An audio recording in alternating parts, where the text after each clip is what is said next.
The best racing games on PC have a rich history, with classics such as Need for Speed and Midtown Madness setting the pace, and more modern games like Forza Horizon 5 and the Crew Motorfest continuing the rich legacy of the genre. Whether you're after a realistic sim or an arcade racer, the options are endless, and we've pulled together all the best racing games you can play right now. We've selected various racing games worth playing, including sims like Project Cars 2, or more offbeat, underrated choices like Driver San Francisco. Generally, we play it pretty loosely with the definition of racing game to ensure we've got games that appeal to all players. Anything with wheels counts. But even with our blurred guidelines, these games all have one thing in common.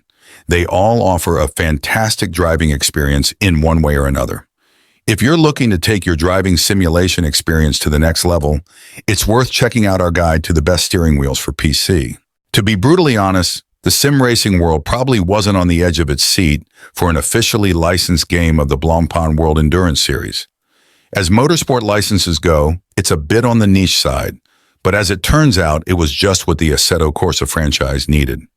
Kuno's Simulazioni's 2014 game had a lot going for it, including a handling model to rival the very best in excellent wheel support, but there wasn't much single-player structure. As for Polish, forget about it.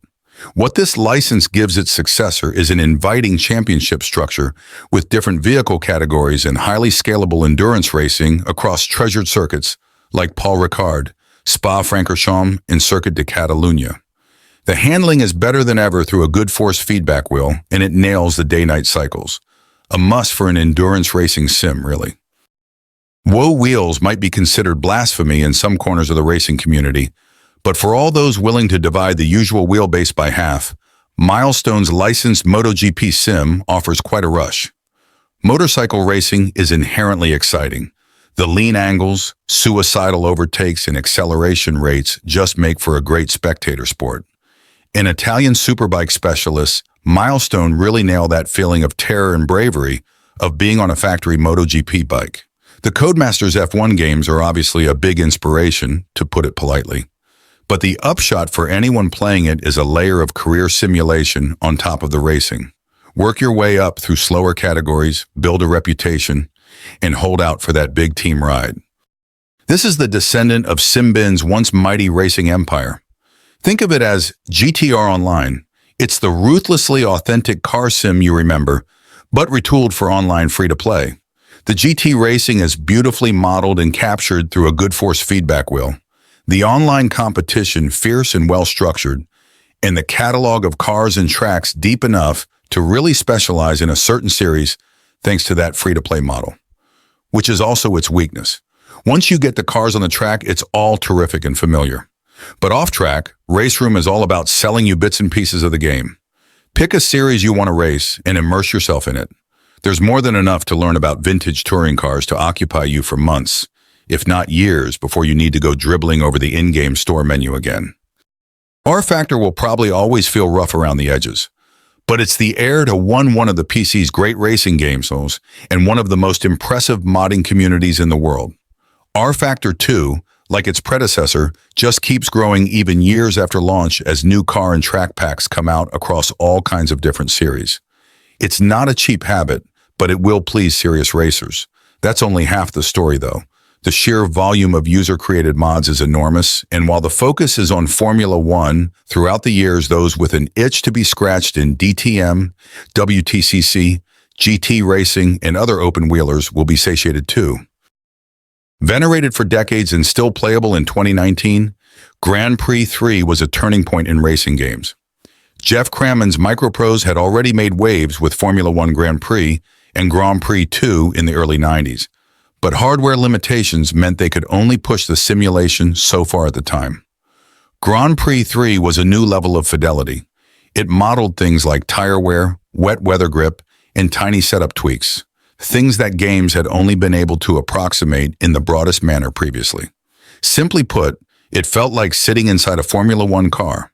And to look back on today as a playable museum piece, it has the added incentive of capturing the sport at an especially exciting time, when legends like Schumacher and Hakkinen were battling for top spot, and previous champions Damon Hill and Jacques Villeneuve struggled at the back of the pack.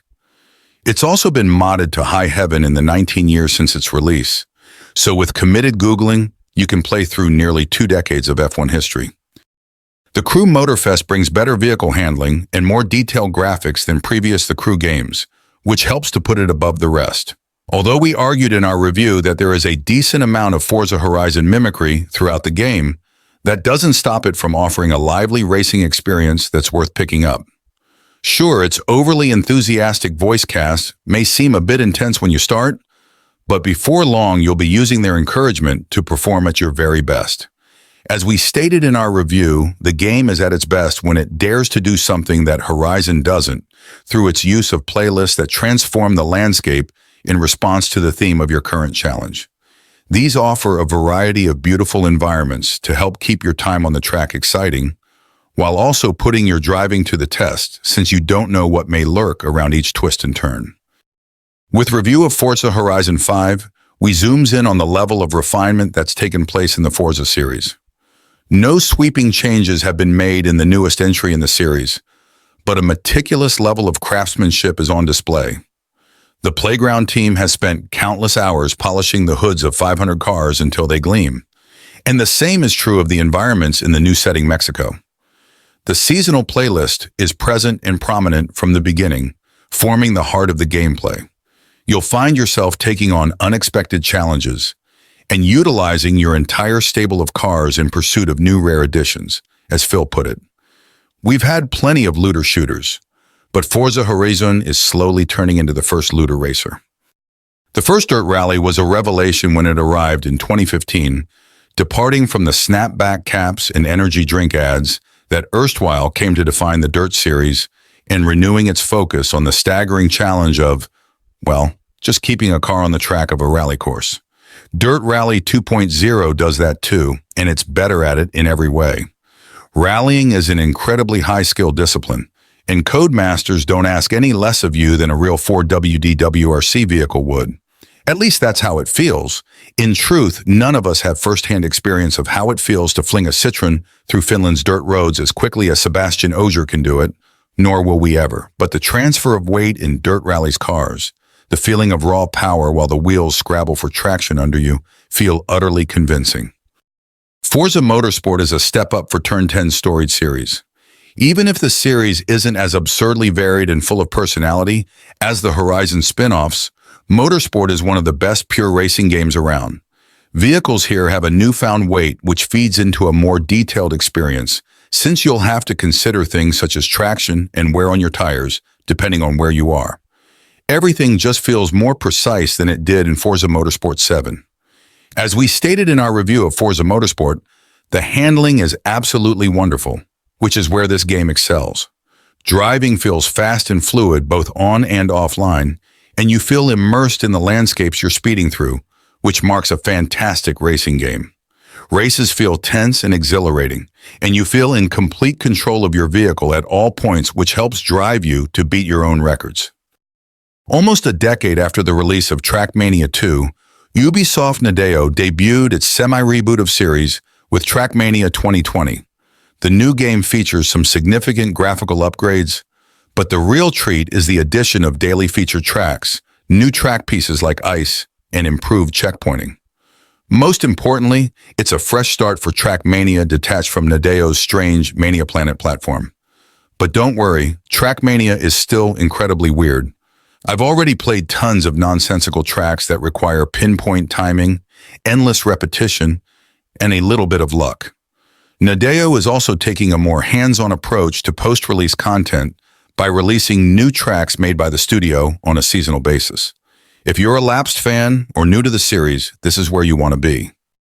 Hot Pursuit is a driving game frozen in a particularly special time for arcade racers. The purest essence of Need for Speed before the series went all open world, it delivers exactly what the title promises, in race after race with no downtime. Enjoy the simple life as you aim a European exotic down a stretch of hauntingly beautiful Pacific Coast Highway with a train of police cars following in your wake. It's aged like an oak-smoked A-lister too. The roadside textures and car poly counts might not be able to compete directly with the latest releases, but the overall aesthetic in hot pursuit still looks luxurious. And above all, fast. At least half your time in my summer car is spent outside of a car. In fact, it's as much a car mechanic game and a simulator of being a teenage layabout in 1990s rural Finland as a racing game per se. It makes its way on this list, however, because for anyone with a passing interest in cars, it's an essential experience. It all begins with a note from your parents telling you to rebuild the junked car in your garage. From there, you construct a drivable, moddable vehicle down to the most minute nuts and bolts, teaching you exactly what an exhaust manifold looks like and what happens when it rattles loose along a lakeside single-lane road at 70 miles per hour. Car ownership has never felt more satisfying and personal in driving games than in this slightly janky but beautifully esoteric builder meets racer. Autosport is Codemasters' easiest, most entry-level track racing game. The car handling is very forgiving, but with just enough fight in it to teach you the basics of corner braking and throttle control. Outside the car, it does as deep as you're up for, though.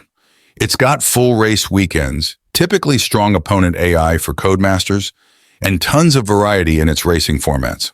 Although the super satisfying team management elements from previous grid games are pared back here, it's still a great point of entry for people curious about sim-style racing and fun for more hardcore drivers who just want to relax. With a retro chic 70s vibe, one of the best soundtracks in games, and a truly original twist on the open-world racer, Driver San Francisco just radiates style and cool in a way that no other game on this list can match, despite its advancing years. With the ability to shift between NPC cars at will, Driver SF is one of the only post-Paradise open-world racers to think of something fresh and new to do with the freedom of the open world. In truth, the brilliance of its central idea does outweigh the feel of its handling, which aims for need for speed but doesn't quite excite in the same way. It's still rough and ready enough to power a brilliantly odd story and bring San Francisco to life, though.